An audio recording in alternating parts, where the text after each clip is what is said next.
மனமாக தான் இருக்கு. ஆமாக்கா, நம்ம ஊர் பிரியாணி மட்டும் இல்லை, ஹைதராபாத் பிரியாணி கூட நீங்கள் சமைச்சா நல்லா தான் இருக்கும். பிரியாணினாலே நல்லா தாண்டி இருக்கும். அதுக்கு என்ன ஊர் பேர்லாம் இருக்கா? அப்படி சொல்லுங்க. நல்லா 2 கையில் குடிடா, பிரியாணி கீழே போட்டுறாது. ஐயோ அக்கா, அங்கே பாருங்க, நம்ம பிரியாணி ஒன்று ஆட்டையை போட பார்க்கலாம். எப்போ என்ன பண்ணுறீங்க? ஏமா பிரியாணி சாப்பிட்டு எடுத்துகிட்டு போயிட்டு இருக்கோம். யார் சாப்பிடப்பா? இது நாங்கள் எங்கள் ஃபேமிலிக்காக செஞ்சது. ஏமா நாங்களும் உங்கள் ஃபேமிலிக்காக தான் எடுத்துகிட்டு போகிறோம். அங்கே உங்கள் வீட்டுக்காரர் தான் கொண்டு வந்து டேபிள் சேர்லாம் போட்டு பரிமாற சொன்னார். அதான் எடுத்துகிட்டு போகிறோம். எல்லாம் அங்கே வெயிட் பண்ணிட்டு இருக்காங்க. அப்படியாப்பா, சரி சரி. நான் கூட என்னமோ ஏதோன்னு பயந்துட்டேன். எங்கே சாப்பாடு அரேஞ்ச் பண்ணியிருக்காங்க? பின்னாடி ஃபால்ஸ் வியூவில் அழகாக டெக்கரேட் பண்ணி அரேஞ்ச் பண்ணியிருக்கோம். ஏக்கா அக்கா, நம்மளும் அங்கேயே போய் சாப்பிட்லாம்க்கா. அப்படியே சொல்கிற? சரி சரி. அங்கே எல்லாருக்கும் இடம் இருக்காப்பா? இல்லை மேடம், ஆல்ரெடி 5 சீட்டு தான் இருக்குது. 5 சீட்லேயே ஆள் உட்காந்துருக்காங்க. உங்கள் மாமியார், உங்கள் பிள்ளைங்க எல்லாரும் அங்கே தான் இருக்காங்க. ஓ அப்படியா? அடுத்து வேணால் நீங்கள் உட்காந்துக்கோங்க. என்னடி சொல்கிற? ஏக்கா, என்னால் அம்முட்டு நேரம்லாம் பசி தாங்க முடியாதுக்கா. எனக்கு ஏற்கனவே கிருகிருன்னு வருது. அப்போ நான் ஒன்று பண்ணுறேன், இங்கே தான் வாழையில் இருக்குது பார்த்தியா? நம்ம 4 பேர் இங்கேயே உட்காந்து சாப்பிட்ருவோம். நீ என்ன, நான் நட்டாத்தி 10 வருஷம் எல்லாரும் இங்கேயே பிரியாணி எடுத்து போட்டுட்டு சாப்பிட்டுக்குவோம். அங்கே பிள்ளைங்க அத்தையெல்லாம் சாப்பிட்டோம். பசி தான் நமக்கு ஃபஸ்ட்டு. வாங்கி இங்கே விழுந்துட்டேன்னு வச்சுக்கவேன். அப்புறம் அதுக்கு இங்கே ஹாஸ்பிட்டல் நம்ம தான் அலையணும். அதுவும் சரிதான். அங்கே அருவி பார்த்துட்டே சாப்பிட்லான்னா இங்கே அருவியில் கால் நினச்சிக்கிட்டே சாப்பிட்லாம். அதனால் என்ன, இங்கேயே சாப்பிட்ருவோம். அம்பிட்டு தான். இங்கே வருப்பா, ஒரு 4 பேர் சாப்பிட்ற அளவுக்கான பிரியாணியை மட்டும் இங்கே எடுத்து வச்சுட்டு மற்றதை நீ எடுத்துகிட்டு போ. சரிங்கம்மா. ஆமாம், நாங்கள் இங்கேயே சாப்பிட்டுக்குவோம். சரிம்மா, சீக்கிரம் எடுத்து வச்சுட்டு எடுத்துகிட்டு போங்கப்பா. சரிம்மா. பத்தியாவுமா, அத்தைக்கு மேலே அம்பிட்டு கோவம் இல்லை போல, சாப்பிட்டுட்டு இருக்காங்களா? பத்தியா, கோவம் வந்தால் எல்லாரும் சாப்பிட்ருப்பாங்களா? கோவம் குறைஞ்சிருக்கு, அதான் அவங்களாம் சாப்பிட்டுட்டு இருக்காங்க. ஆமாக்கா, நானும் அப்படி தான் நினைக்கேன். இல்லை, இந்நேரம் பத்திரக்காளி மாதிரி பேயாட்ட கிளம்பி ஆடிட்டு இருக்கோம். இன்னைக்கு அமைதியாக உட்காந்து பிரியாணி சாப்பிடுது. இன்னொன்று, இந்த பிரியாணி ருசியில் என்ன மன்னிச்சாலும் மன்னிச்சிருக்கா. அதுவும் கரெக்டு தான். நம்ம சாப்பிட்டுட்டு பொறுமையாக போய்க்குவோம். ஏமா மேடம், இது போதுமா பாருங்க? இதுவே போதும்பா. வச்சுட்டு நீ மற்றவங்களுக்கு எடுத்துகிட்டு போ. சரிங்க மேடம். எப்போ பார்த்து தூக்கிட்டு போங்க, பிரியாணி பத்திரம். சரிங்க மேடம். பார்த்து பார்த்து அடி, அதெல்லாம் அவங்க பார்த்து எடுத்துகிட்டு போயிடுவாங்க. நீ வா, இந்த உட்காந்து சாப்பிடு. அப்புறம் மயங்கி இங்கே விழுந்துடாது. ஆமாக்கா, நீங்கள் சொல்கிறதும் சரிதான். சாப்பிடுவோம். பாட்டி, ஹோட்டலில் இந்த ஸ்பாட் சூப்பராக இருக்குல்ல? ஆமாண்ட பிள்ளைகளா, உங்களுக்காக தான் பிடிச்ச மாதிரி இருக்கணும்னு அப்பா இங்கே கொண்டு வந்து சேர்த்து சொல்லியிருக்கான். நிஜமாவே எனக்கு இந்த இடம் ரொம்ப பிடிச்சிருக்கு பாட்டி. பிடிக்காம பின்ன? ஒரு நாளைக்கு 5000 ரூபா.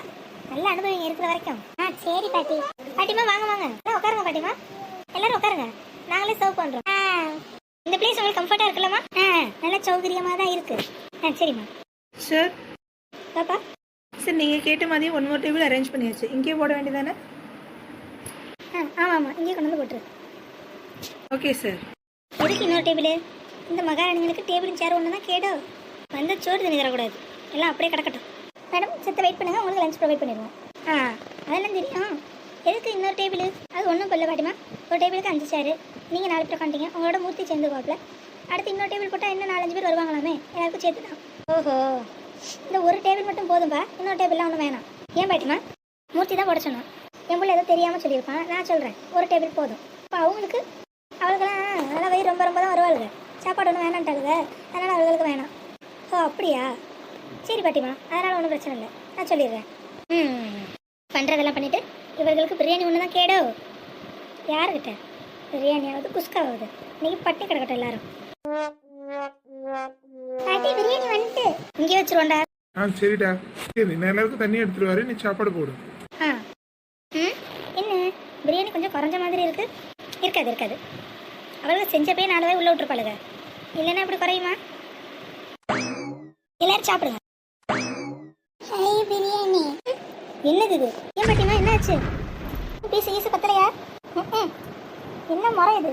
பரிமாற்றத்துக்குன்னு ஒரு முறை வேணாம்? ஏன் பாட்டிமா, என்ன குறையாயிடுச்சு? என்ன சோத்து சட்டியில் வைக்க? அப்போ நான் தட்டு வேணா எடுத்துட்டு விட்டா? பிரியாணியெல்லாம் வேணா தட்டிலையும் சோத்து சட்டிலையும் தின்னுவானா? நல்லா வாழையில போட்டு நல்லா தின்னணும், அப்போதான் தின்ன மாதிரி திருப்தி கிடைக்கும்.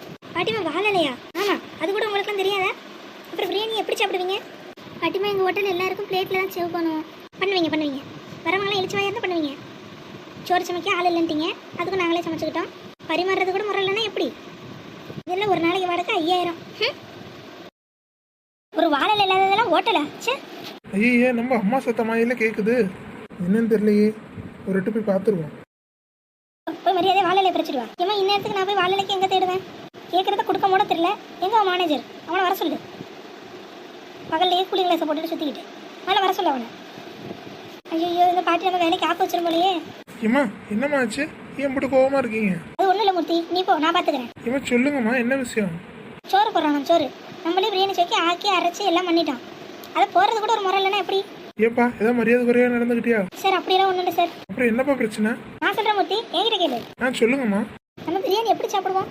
ஏம்மா என்ன கேள்வி இது? எல்லாரும் வாயில தான் சாப்பிடுவோம். அது எனக்கு தெரியுதுப்பா, நீங்கள் கடுப்பு கலப்பாத எனக்கு சொல்லிட்டேன். நல்ல தலவாழை இலை போட்டு அதில் பிரியாணியை வச்சு தானே சாப்பிடுவோம். ஆமாம்மா, இதுல என்ன சந்தேகம்? இவனை பாரு எப்படி சட்டியில் தாரானு. வேணும்னா அடியில் இருக்க பிளேட்டில் வச்சுக்காங்கன்னு சொல்கிறான். நம்ம என்ன அப்படிப்பட்ட குடும்பமா? பிரியாணிக்குன்னு ஒரு மரியாதை இல்லை. அம்மா அம்பிட்டு தான் விஷயமா? ஆமாம் அதான் விஷயம். இது சாதாரண விஷயம் இல்லைப்பா. எனக்கு இன்னைக்கு வாழையில் வந்தே ஆகணும். சரி விடுங்க, காலையிலேயே நான் எடுத்துட்டு வரேன். நீ எது கலையணும்? இந்த ஹோட்டல்காரன் எங்களுக்கு காசையும் கொடுத்துட்டு நீ அலைவியா? அம்மா அதெல்லாம் இல்லைம்மா, நான் ஏற்கனவே உங்களுக்காக வாழையில் பறித்து வச்சுட்டேன். அதை இந்த தம்பிகிட்ட சொல்ல மறந்துட்டேன். அதான் அந்த தம்பி முடிச்சுட்டு நிற்குது. தம்பி நீங்கள் ஒன்றும் பயப்படாதீங்க, எங்கள் அம்மா வாழை இலையில தான் பிரியாணி சாப்பிடுவாங்க. அதான் கொஞ்சம் கோவப்பட்டுட்டாங்க. நான் நீங்கள் பிரியாணி செஞ்சு வச்சு எடுத்துகிட்டு வந்தீங்கல்ல, ஆமாம் சார். உங்கள் பக்கத்துலேயே 4-5 வாழை இலையே அறுத்து வச்சுருக்கேன். அதை அப்படியே போய் எடுத்துகிட்டு வந்துடுங்க. அதில் அம்மா சாப்பிட்டுக்குவாங்க. சரிங்க சார். நீங்கள் ஒன்றும் வருத்தப்படாதீங்க தம்பி. சரிங்க சார். சரிம்மா நீங்கள் சாப்பிட்டுட்டுருங்க, எனக்கு ஒரு ஃபோன் கால் இருக்குது, பண்ணிட்டு வந்துடுறேன். நீ போப்பா, எதாக இருந்தாலும் நான் பார்த்துக்கிறேன். எதாக இருந்தாலும் என்ன கூப்பிட்டுங்கம்மா, நான் இங்கே பக்கத்தில் தான் நிற்கேன். சரி சரி. பாட்டிமா நான் போய் இலையை எடுத்துட்டு வரேன். ஆமாம் நீ போய் கிழிச்ச போய் என்ன தூக்கிட்டு வருவியோ? இரு நானே போய் எடுத்துட்டு வரேன்.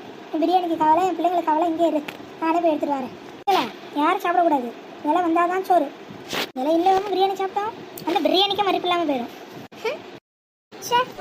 இந்த பாட்டி கை கெட்டதை வாய் கெட்ட விடாமல் பண்ணிட்டாங்க.